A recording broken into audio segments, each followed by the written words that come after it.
Hey guys, today we're going to be reacting to another Game Theory episode. It's called Don't Trust Ollie.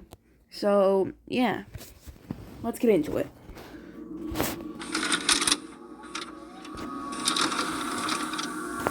Greetings, theorists, and welcome to your first day here at Game Theory.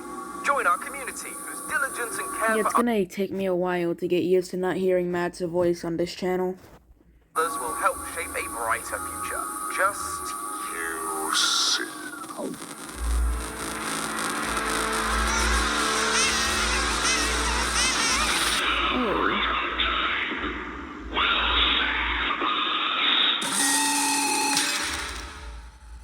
Yeah, that was Hello, not Internet. Welcome to Game Theory, the show that might be a little late to the Poppy Party, but hey, so are Mob Games, so fair as... Yeah, they did delay Chapter 3, like, back in December. So, yeah, but they only delayed it for 1 month, so it's not a big Now, deal. I'm sure you're probably wondering why MatPat suddenly sounds British, so let me introduce myself. I'm Tom. I'm from England. I'm allergic to apples. I want to be Dorko at axe throwing. Oh! And this is my very first episode as the host of Game Theory. That being said, this is far from the first Game Theory I've ever worked on. I hadn't actually done the math until writing this episode, but it turns out I've written around 140 theories over the last 3 years working here, which is wild. And I've covered so many different topics too. ARGs like Welcome Home, science and math episodes like Tom Nook is a Crook and Markiplier's Perfect Pokemon, which was fun, if not a little weird. And of course, I've written my fair share of indie horror lore for franchises like FNAF, Cooking Companions, and the topic for today's episode, Poppy Playtime. In fact, I've been working on Poppy Theory since the very first video back in 2021. Yeah, much like Matt has been around since the very beginning of FNAF, I have been around since the very beginning of Poppy. I was there analyzing every game, every spin-off, every trailer, trying my best to I've solve also what been the there heck since the beginning of Poppy was going on in this abandoned factory. Now, over and FNAF. 2.5 years later, we finally gotten to dive into Chapter 3 Deep Sleep, and oh boy, this was a massive step up. The different enemy encounters, a much longer playtime, and the scare factor was turned up to 11. Oh my god, why? How? I mean, I would say that Chapter 3 is the most intense chapter. Is it the most scariest? To be honest, I think I said this before, but the only scary parts about this chapter was the Nightmare Huggy and Miss the Light. So, yeah, other than that, there wasn't really that much scary things. Weirdly, not the scariest teacher I've ever had. High school theater. I would say it's the most intense chapter, but I wouldn't say it's the most scary chapter. Off. But that moment's a little way into the story, so let's start from the beginning. We are dropped down a trash chute by the big bad of this chapter, Catnap. After escaping being crushed, we find our way down to a giant underground orb that contains the mysterious and horrifying location that's been teased since the end of Chapter 2, the Playcare. As we descend, we are introduced to a new character, Ollie, a young boy that speaks to us over a telephone and is working alongside Poppy and Kissy. AKA the prototype. Like, nobody can convince me he's not the prototype. Like, come on now, he's definitely... Take down the prototype. I know you're probably mad at Poppy for not letting you escape, but she needs you. We need you. You are our mission. Together, we can save a lot of people. And by the way, my name is Ollie. Nice to meet you. Together, we solve some puzzles, have a few hallucinations. Oh yeah, and I think Chapter 4 is already in development, because apparently on one of the developers' Twitter page or something like that, you can see that Chapter 4 is in development. And if that's true, then, well, we're probably gonna have to wait, like, probably another 8 months, since development for Chapter 3 took 8 months. As long as they keep on working on Chapter 4 and not Project. Encounter the terrifying Miss Delight and her good friend Barb. Finally, after all that, we come face to face with Catnap. And hey, a final showdown that isn't a chase sequence. Look at you, Mob Games. You really are growing up. After electrocuting Catnap, the prototype lowers his hand from the heavens. Catnap. Yeah, before Chapter 3 came out, everybody thought that there was gonna be a chase sequence with Catnap, but little did we know it was just gonna be us fighting him off until the prototype came and killed him. Kneels in worship of his god, and 1006 stabs him in the face. We bring back the power to the Playcare, divert the red gas, and use the elevator to escape even lower into the facility. Seriously, how deep does this factory even go? Eventually, this game's gonna... I mean, since there's literally a poster for a theme park, I'm assuming that it's a lot more deeper, obviously, and it looks like it's gonna be an indoors theme park, unless they're just teasing something for Project. or if we're actually going to see an outside area in Chapter 4, but I doubt that. Be us just trying not to melt from the heat of the Earth's core. But as we descend, we hear the final scream of Kissy Missy fighting something. Poppy yells after her, but we're too late. We lose the light, darkness takes over, and the chapter ends. It's very dramatic and definitely made the wait worthwhile, but Mob Games didn't just increase the quality of the mechanics, they also... Oh yeah, I saw a picture of a sign that was originally going to be in the game. There was this YouTuber called Poppy Fury that I watch, and I might start reacting to his videos in the future. Anyways, I watched his recent video, and he, found something that we were originally gonna see at the end of Chapter 3, just, like, a sign we were gonna see leading, like, showing, like, a prison area, or, like, had something about a prison on the sign. Just how we ended with a sign for Chapter 2, but, yeah.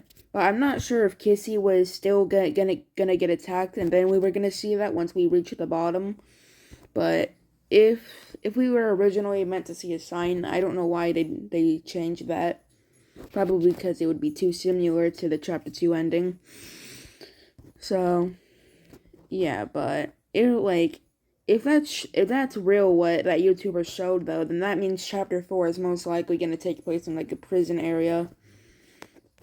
So, it filled it to the brim with the good stuff. That's right, this Sky Dome is bursting at the seams with lore. We've got more VHS tapes, notes, death messages, all that show us that we were right about the red gas, what the Hour of Joy was, and when it happened. But while this chapter proved some of those theories right, it also threw other theories into question. Namely, what is the true identity of the prototype? For a long time, we've believed it to be the CEO of Playtime Co., Elliot Ludwig. However, with the reveals of this chapter, I'm no longer certain that's the case. I mean, I don't think he's the prototype, to be honest. I've been hearing people say that he's the prototype for years now, ever since we saw him in Chapter 2 for the first time.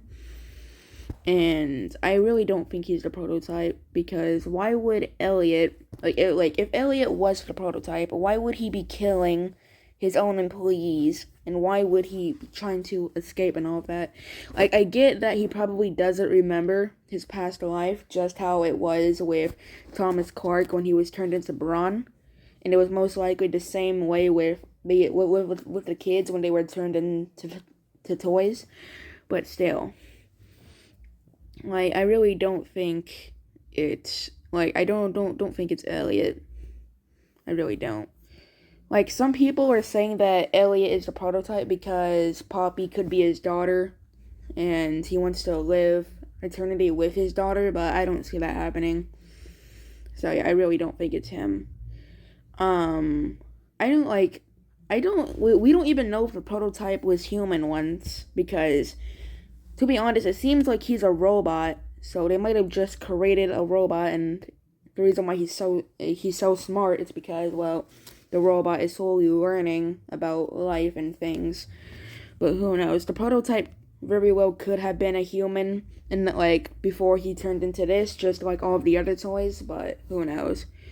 I mean, if he is, then I think the prototype is either, like, one of the children, or he was a employee, possibly, or he was an employee that, like, worked on the bigger body thing. But I really don't think he's Elliot.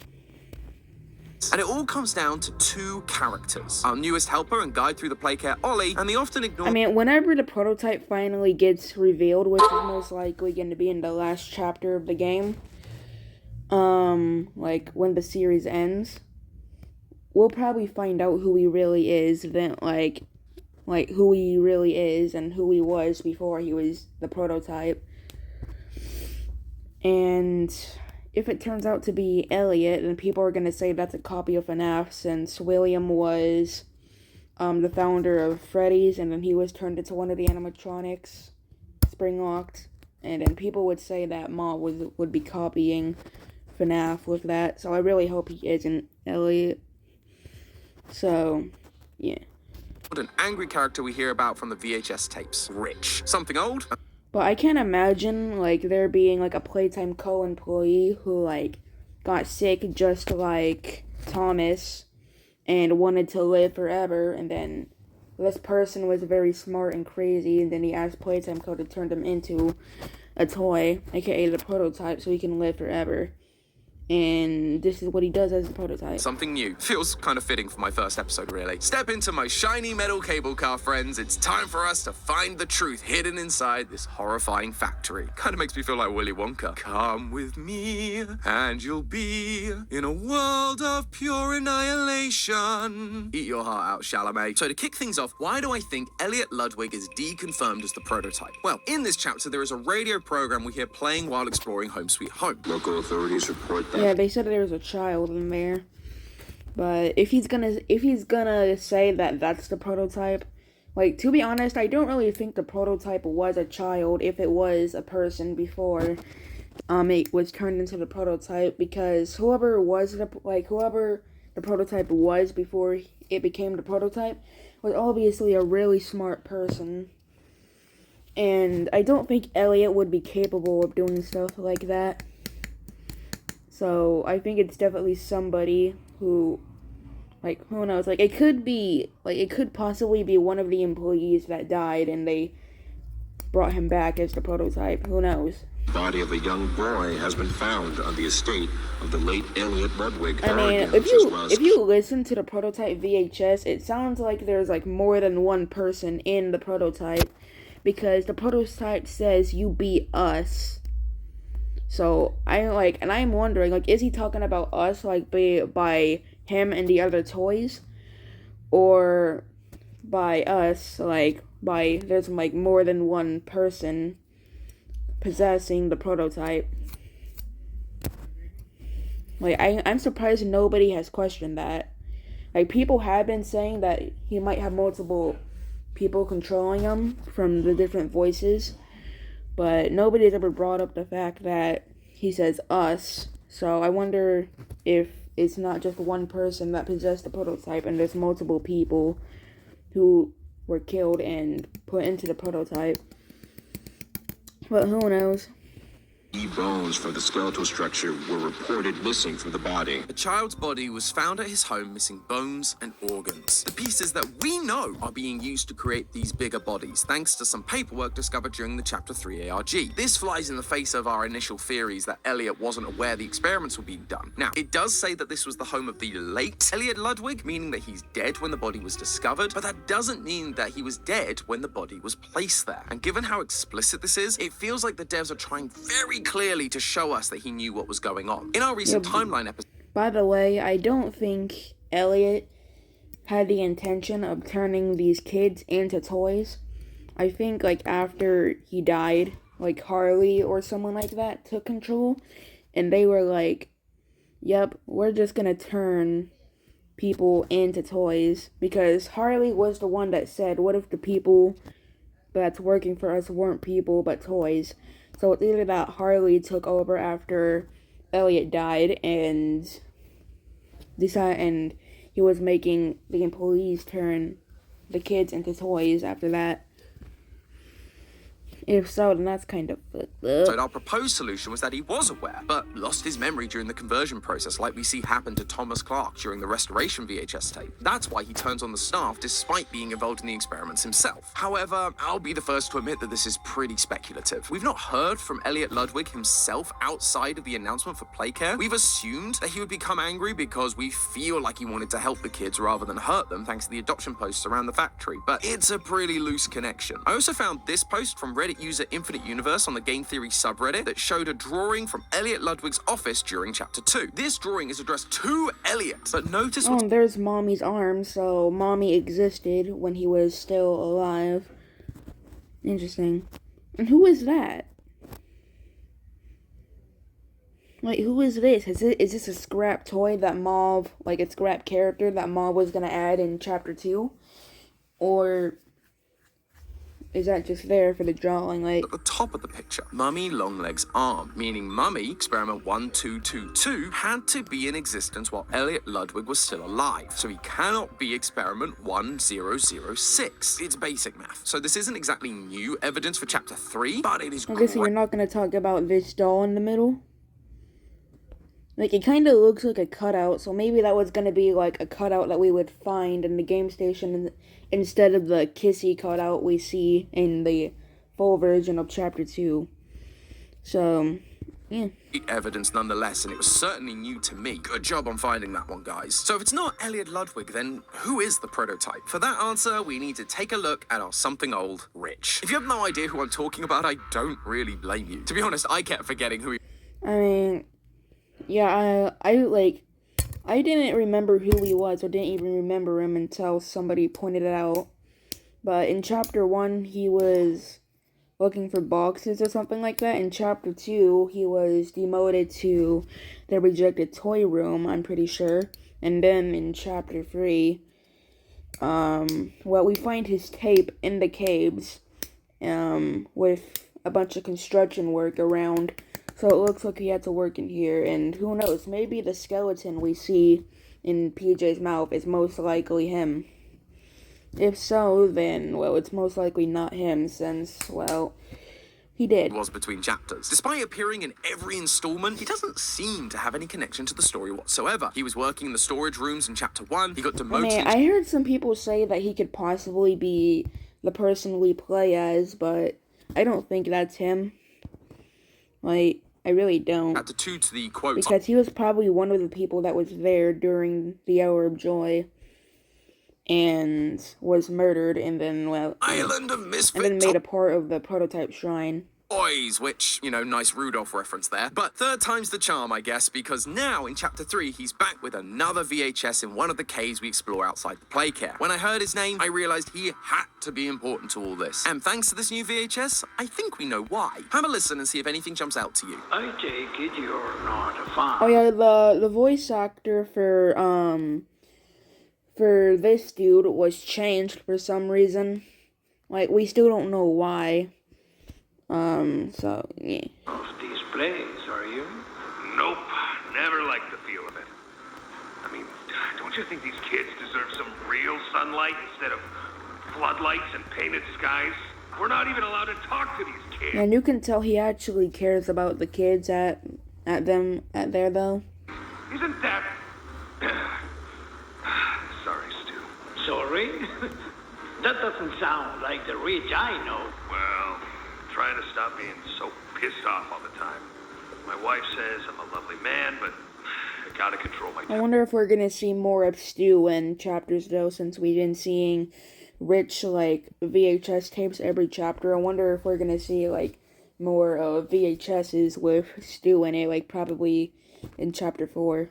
Did you catch it? Rich actually cares for these kids. In his very first tape, he mentions how he feels the orphanage is a good idea, but he also points out it's very on brand for the company, so it makes him seem distant. But in this tape, though, he outright says how he feels about this place and how it treats the orphans. Underneath his aggressive exterior, he cares for them, and that attitude seems to be working in his favor. You know, Richie, with my retirement coming up, they've been pushing hard for me to choose my replacement. I'm thinking about I mean, I don't think Rich even knew about the bigger body thing. giving the role to you. Really? Really? Nothing official yet, but I think there's a decent guy beneath all that graft. He's getting promoted. It's unclear to what position, but we do know that the higher up in this company you get, the more you begin to learn about the true nature of things. It's the executives at the company that are running the Bigger Bodies initiative. And so there's a chance that dear old Rich here got promoted and was clued into what was going on. And given his love for these kids, I have a feeling that wouldn't sit too well. This puts Rich in an interesting position as it primes him to potentially be the true identity of either the prototype or the player themselves. So yeah, he even said that Rich is possibly the player. I mean, if I had to pick, if he really is the prototype or the player, I would say he's the prototype, to be honest. He doesn't really seem that smart, but who knows, he could be the prototype. Because I did say that it could be an employee there, but then again, he could be the player, but I think he's most likely the prototype. But we'll have to wait and see whenever the prototype identity gets revealed and whenever his full body gets revealed. Someone once said, in the boundless sea of death, souls...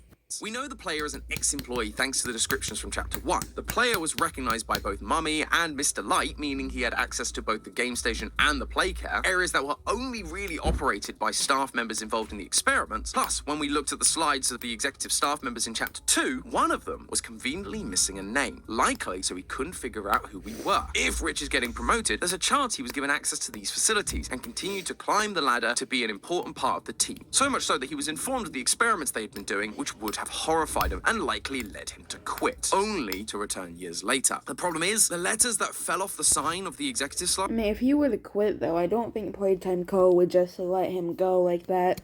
They would probably do what they did to, that one guy with the glasses, the guy that thought Huggy had cameras in his eyes. They would probably, feed him to, one of the toys, or maybe tell him to go in a room where they knew one of the toys was in, and kill him, and have that toy kill him. So, yeah. It's don't spell Rich, or Richard, or anything that would point towards him being an executive. The tapes also show Rich to be an aggressive type who isn't afraid to speak his mind. For him to miss the hour of joy, he would have had to just run away, which doesn't feel in character for him. I also don't think Playtime Co. would be particularly happy with someone who knew what was going on and had a tendency to make a fuss about it, just leaving their position. I mean, just look at Exactly what I said. Rowan Stoll, fed to... Yep, this is exactly what I was talking about. I don't think Playtime Co. would just be okay with, somebody who, if you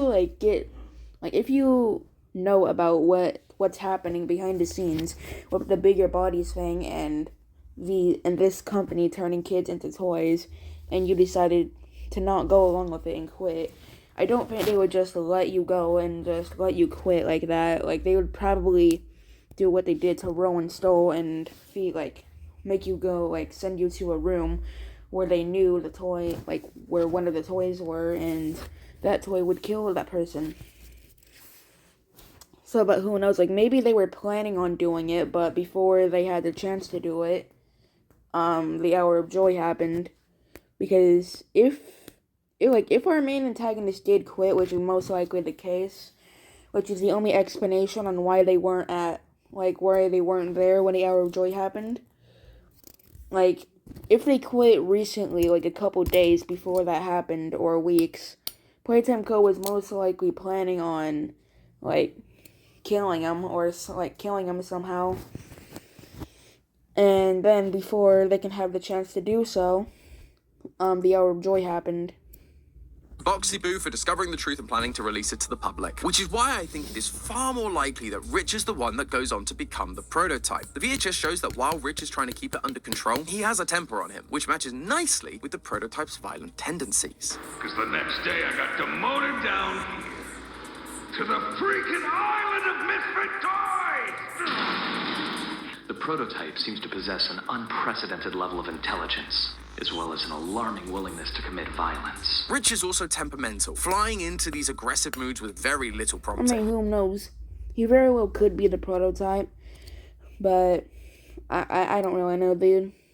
I mean, I kind of doubt he's the prototype, but who knows? I mean, if he is, then that's cool, but yeah.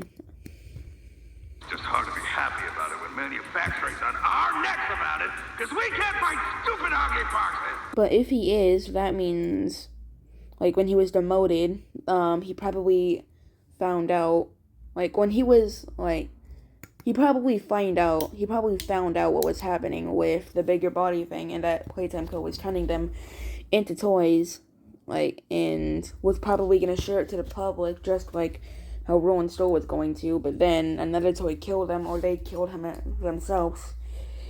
And then, for some reason, turned him into the prototype. So, yeah, I don't know. Which is exactly how Leif Pierre described the prototype during the Chapter 3 ARG, temperamental. Now, we know these experiments can lose their memories, like Thomas Clark did. I mean, it's either that Rich didn't really go against them, but they needed somebody to be the prototype, because they already had it planned, and they saw him, and then killed him, and then turned him into the prototype. Or maybe he did go against them, and since they already were planning the prototype to come to life, they killed him and used him for it. Who knows? in the restoration VHS, but most experiments do retain some kind of core personality traits. For example, Catnap has unwavering faith in the prototype, something he had back when he was the orphan Theodore. And so the prototype being aggressive tracks with Rich's predisposition. There's also the prototype's initial goal, which seems to be stopping more toys from being made, stopping children from being experimented. I mean, it seems like the prototype actually cared about the kids, because he did save Theodore, and we do know that Rich did care about the kids. So who knows? Like, there is some similarities to Rich and the prototype, but not that many. So, yeah. So I'm just gonna say he could be the prototype, but I'm not gonna say he is the prototype until it gets confirmed. Experimented on. They are trying to build more toys, more like you. Yeah, I wonder if this was supposed to be the prototype talking to us in Project, and this was the voice they had for him at the time. But in Chapter 3, they changed it to the voice we have now. It has to be stopped. Which again ties into Rich's protective attitude towards these orphans. Don't you think these kids deserve some real sunlight instead of floodlights and painted skies? But once again, that's all interpretation. Mapping one character's emotions onto another isn't exactly solid proof. However, there is one more piece of evidence that I think ties Rich to the prototype in a pretty undeniable way. Outside the Playcare Dome, we can find Catnap worshipping the prototype at a shrine that's built using scrap metal and toy parts. But what's interesting about it is this part right at the front, a human skeleton, acting as the head of this abomination. But it's not just any skeleton either. This skeleton is wearing a hard hat. I know, that seems like a really random detail, but think back to all the tapes we found of Rich so far. Each one has been found in the location that Rich was working in. Chapter 1 was the storage room, Chapter 2 was the rejected toy room, and in Chapter 3 we find his tape inside the cave next to toolboxes, construction platforms, and builder's lights. Rich was working in construction, likely after being demoted again from the rejected toy department. Now, I'm not saying that this skeleton is Rich. Instead, I'm saying that much like the shrine... I mean, I think it is. I mean, if we're gonna say he's the prototype and this isn't him, then this skeleton could be the guy he was talking to, Stu. Or maybe somebody else that was working construction. But if it is him, then, well, he's definitely not the prototype. Is symbolically showing us the prototype and how it's made of lots of toys. This skeleton is symbolically trying to tell us that Rich, a construction worker, is the human inside the prototype. A man who was angry at the company for destroying the lives of these innocent children, and so given the opportunity, took revenge. It also lines up pretty well from a timeline perspective. It might be easy to think that if Rich became the prototype, he couldn't be angry at the company or their experiments, as the children weren't turned into toys until after the prototype was made. But that isn't necessarily the case. Remember, the prototype is experiment 1006. And in Elliot Ludwig's office, there's a note talking about the experiment using poppy gel to revive dead rats. It's the one that has the line about using larger subjects, i.e. children. This test was labeled 814. Almost 200 experiments before the prototype came into existence, meaning there were 200 failed experiments before they found success. This is what Rich discovered. The plans to turn these kids into monsters. Maybe he even witnessed those 200 experiments fail. The lives of those orphans lost in the pursuit of some... Wait, now I didn't mean to click on a different video. Fuck.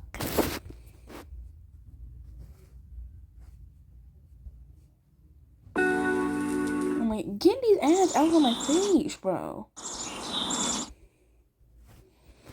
Yeah, I'm sorry, YouTube, but I'm not gonna watch your fucking ad just because you... lives of those maybe click orphans on another lost in the video. pursuit of science, innovation, and cheap labor. So as I was gonna say, I went to pause, but... if he was involved with the bigger body thing, he most likely witnessed them get turned into toys. But, who knows? I mean, if he didn't like what they were doing, then he most likely, if he was there, he most likely wouldn't let them do it. did what he always did. He complained. He tried to get it shut down, but obviously it didn't work. And Playtime Co. did the only thing they could do to stop him going to the press. They used him as another test subject, helping to create the first successful experiment, 1006. And so he rallied the toys to help him take... Well, that's literally what I just said, dude. Like, they probably saw, like, let's just say Rich did get demoted all the way, like, higher up like that. And then they let him know what was happening with the bigger bodies behind the scenes and all of that, and the kids being turned into toys, and he was trying to stop it. And then they saw him and turned him into the prototype. Like, That would be weird. But that's a bit of a stretch, though. But if that is what really happened, then, well, it's cool, but who knows, maybe Mob will take inspiration from this and actually make it happen. Revenge on those who harmed them, promising them the one thing they'd longed for. That is a clip from the song Sleep I Well. also want to say this, we all know that Harley Sawyer and ends up dying somehow, because in Chapter 3 with the Catnap VHS, they said that something happened to Harley Sawyer, and as we know, he's most likely dead. So, I think either Playtime Co. killed him for some reason, or the Prototype killed him.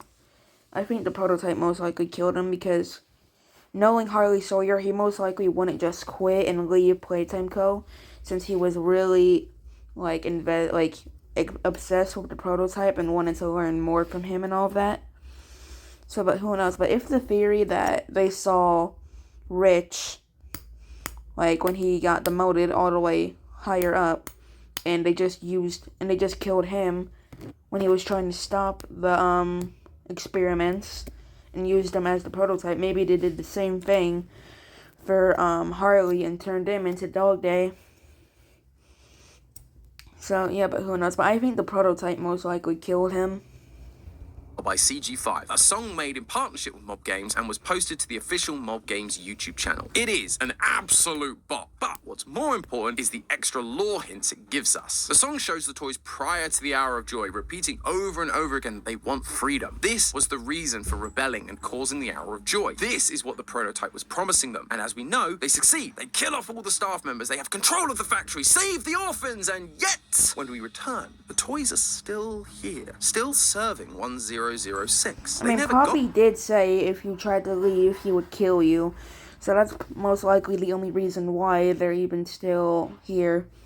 Why they're even still at the factory. And if that is the reason, that just tells you that every single toy most likely fears the Prototype. And if so, then, well, they would most likely do anything he said. Because if they didn't, he would kill him. Their freedom. But why? Well, in the song, we do hear this repeated lyric, an artificial facade from a fraud of a god. And it makes way more sense when you check out the other version of this song that was released on the same day on CG5's channel. I knew that CG5 uploaded it, but I didn't know there was a different version. The song is exactly the same, but the video is different. It's set after the Hour of Joy, with a destroyed Playtime Co. factory, scratches, dust, and blood lining the walls. The toys are still singing about freedom even now, and so it feels like Mob Games spelling out that 1006, the only character we know that has been compared to a god, is a liar. And we can see this for ourselves in the Chapter 3 death screens. We've believed for a while that these death screens are not coming from just one person, but rather multiple. Most notably, however, any message with capital letters seems to be coming from 1006 himself. And in this game, one of them stood out to me. This research must stay buried. Nobody may leave. He was never going to let the toys leave the factory. Instead, he wants to keep everything locked away. And I get it. I'm not sure the world is going to be super accepting of a bunch of flesh-eating sentient toys. But more importantly, if all these experiments were done in the pursuit of cheap labor and eternal life, it wouldn't take long for others to try and do the same thing again, harming more children and causing more pain. The toys from Playtime wouldn't be safe either. They would become case zero in these new experiments, picked apart and tortured so they could figure out what makes them tick. It would mean more pain and suffering for those who've already suffered enough. As one of the death messages says, these souls deserve peace, which won't come to them if they are released into the outside world. But clearly they aren't at peace down in the factory either. Like the song shows, they're still begging for freedom all these years later. And now characters like Kissy Missy are helping us because they realize the freedom that 1006 promised them isn't coming. They're turning on him, they're restless, which then leads Catnap to tie up and torture anyone that loses faith, these so-called heretics, like we see with Dog Day. However, it is Catnap who is blinded by his faith, because another death message reads, burn this place to the ground. Combining that with the message from earlier about keeping all the research buried, and I think we have a pretty strong idea of what the Prototype is planning. He wants everything the company ever touched destroyed, be it the poor children that got turned into toys, or the executives at the company like us who performed these horrible experiments. All of them must burn along with this place. From his perspective, this is an act of mercy, at least for the toys. They will finally be put to rest, finally finally they will know peace. Which is why while Catnap is suffering during Chapter 3's final boss fight, rather than helping him, the prototype kills him and drags him away. He stopped Catnap's suffering. Yeah, but once the prototype gets all the parts he needs, what's his plan then? Like, I know he's most likely gonna try to kill us after, or maybe keep us here. But what's gonna be his plan after that? Like, is he gonna stick around at the factory? Or is he actually gonna go outside and cause havoc? Because that's what I feel like he's gonna do that. But for those of us who did these horrible, finally be put to rest. Finally, they will know peace. Which is why while Catnap is suffering during Chapter 3's final boss fight, rather than helping him, the prototype kills him and drags him away. He stopped Catnap's suffering. But for those of us... I mean, it could be the prototype, like, thinks of it like, oh, I'm ending your suffering, I'm setting you free. But I don't think so. Like, I think, like, it could be both. Like, it could just be that, like, he's killing them so he can attach more parts to his body, but at the same time he's doing it to set them free, like to end their suffering. Who did these horrible things, we need to seek justice. And that is why we are here. We are the last senior employee that remains. We need to pay for our crimes to make sure that the horrors that happened in this place never happen again. But for that to work, he'd need to lure us here, to put us in dangerous scenarios we likely won't escape from. Something that stood out to me was the final tape we receive in this chapter, a tape from Harley Sawyer, the doctor, the one who started the Bigger Bodies Initiative, talking to 1006. There are a couple of key details in this tape, like the fact the prototype occasionally slips from singular pronouns to plurals. I possess. A question. You stick us. Beat us. Put our flesh. Which does make sense when you consider he's adding other toys to himself, making them part of him, like Mummy Longlegs told us. But the big takeaway for me was this last section. Regardless, I learn something new about you every day. Thank you. You thank me. Absolutely. I learn something new about you every day. 1006 has the ability to mimic voices, and specifically voices he's heard, rather than just voices of the people that are a part of him. That is the last thing they tell us about 1006 in this chapter. It's literally the parting words we get from these VHS tapes, which again tells me they're important to bear in mind when we look back at this chapter. And while I could make a joke about there being a robot that can mimic people down in the basement seeming a little bit familiar, I'm gonna hold off because it actually ties into another character I promised to talk about today, our new helper, Ollie. Ollie felt like a weird addition to me in this chapter, and not just because he sounds exactly like Gregory from Security Breach. Hey, can you hear me? If you've been in a car accident, don't call an attorney. Use this AI app instead. Breach. Hey, can you hear me? Gregory? I'm kinda lost. Is that Gregory? Gregory? Someone said Yeah, Gregory. he actually does sound like Gregory. When I like, you guys can see in my reaction to chapter 3, I literally said Gregory as well. I literally said he sounds like Gregory. Gregory? You made it here? Oh no! Who's this? Gregory? No. Check this out. Look at the two. I mean, now that I listen to his voice again, he kind of sounds like a mixture between Gregory and Dora. Like,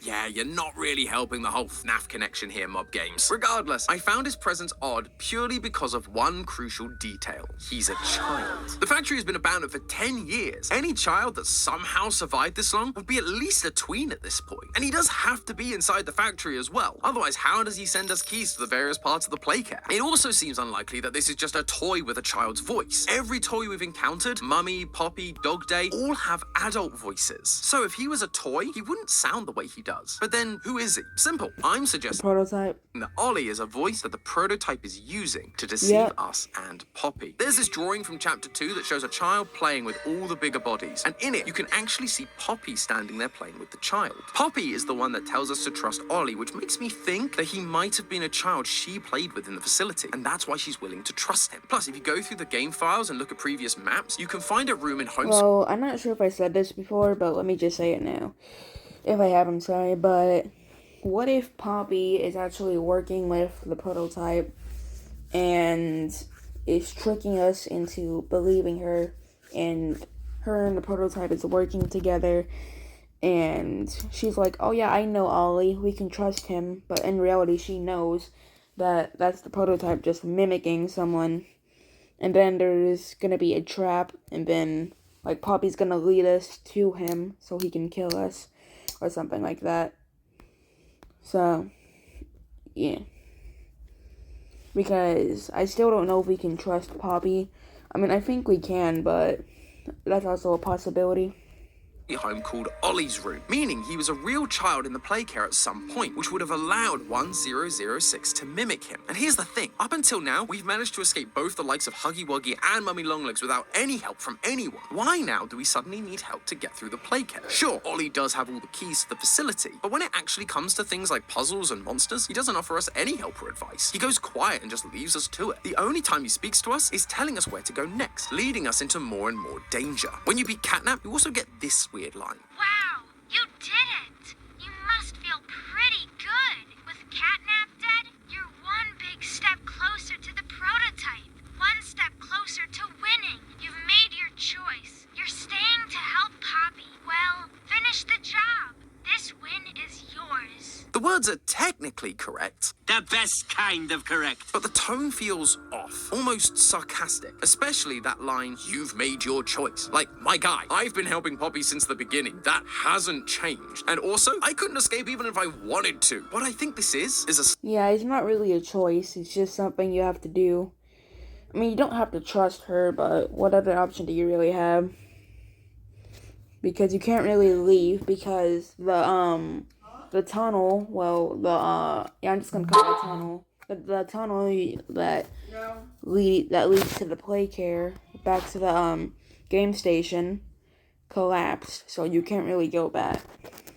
Flipping of the mask. Ollie accidentally revealing his true self. Because even if you try to, the prototype would most likely kill you, just how, like Poppy said. Because he doesn't want us to win. He wants us dead. Now, he doesn't speak entirely in plurals, but as I mentioned earlier, neither does the prototype, especially when he's mimicking someone else. I learn something new about you every day. I learn something new about you every day. That being said, Ollie does occasionally use lines like this. But she needs you. We need you. You are our mission. You are our mission. In the context of the scene, it feels like he's talking about him and Poppy, but calling us their mission feels like a strange choice of words, especially when you remember that 1006's mission is to lead us here and kill us. Throughout the rest of the run, he also uses we a lot, again, in a way that could be interpreted as him talking about himself and the player, but then there's lines like this. We need to make that red smoke go left instead. The we in the subtitles is capitalized, and despite multiple updates to this game, it's still there, at least at the time of recording, which makes me think it's a purposeful decision. This isn't the first time we've heard from Ollie either. During the trailer from Phase 3 of Project Playtime, we actually hear him giving the opening monologue, teasing us as to who he really is. Compassion is the discarded gem of the Forsaken. Call me a Forsaken soul. Oh yeah, I forgot about that. That's not him admitting he doesn't care about us and our freedom. I don't know what is. He has lost his compassion, just like Rich, the prototype, lost his compassion not only for his fellow staff members, but also for the children he wanted to protect. He will kill anyone that stands in his way, just like we hear happening to Kissy Missy at the end of the chapter. Him telling us that he is a wayward plaything cast aside and lost in the depths of abandonment is literally what happened to the prototype. He was just a plaything to Harley Sawyer, and then eventually cast aside into the depths of the facility once he finished serving his purpose. And remember when I said that 1006 speaks in capital letters? Well, in Project Playtime, the VHS tapes use the same capital letters, and its use of plurals seems to confirm that our theory that this is 1006 is right. We understand you desire answers. You wonder who we are. It was your doing that made us. And in Phase 2, we actually receive a gift from 1006. You may have noticed it. It is the phone, a telephone that will be oh so familiar to anyone that has played Chapter 3. Hey, can you hear me? The The telephone, the monologue, the mimicking voices, it all points to our new friend Ollie actually being the prototype. A fake voice mimicked from a child he once knew to give us a false sense of security and allow us to be manipulated. All in the hopes of fulfilling his goal of burning down the company that has tortured so many people. But after all this time, the prototype, Rich, the once kind man who dared to stand up for what he believed in, he doesn't care who he hurts. You, Poppy, even the children he swore to protect. Their deaths are now just what it takes to see Playtime Co.'s legacy removed from the face of the earth. And so, if we want any chance of surviving the next chapter, we need to remember one thing. Don't trust Ollie. And also remember, that's just a theory. A game theory. Thanks for watching. And if you're hungry for more Poppy lore, well, have I got a video for you. Over on the left, you'll find the Poppy Playtime timeline that we did just before the release of Chapter 3. It's a little out of date in places. So yeah, anyways, that's all for this video. Hope you guys enjoyed it. And who do you guys think the prototype is? So yeah, bye.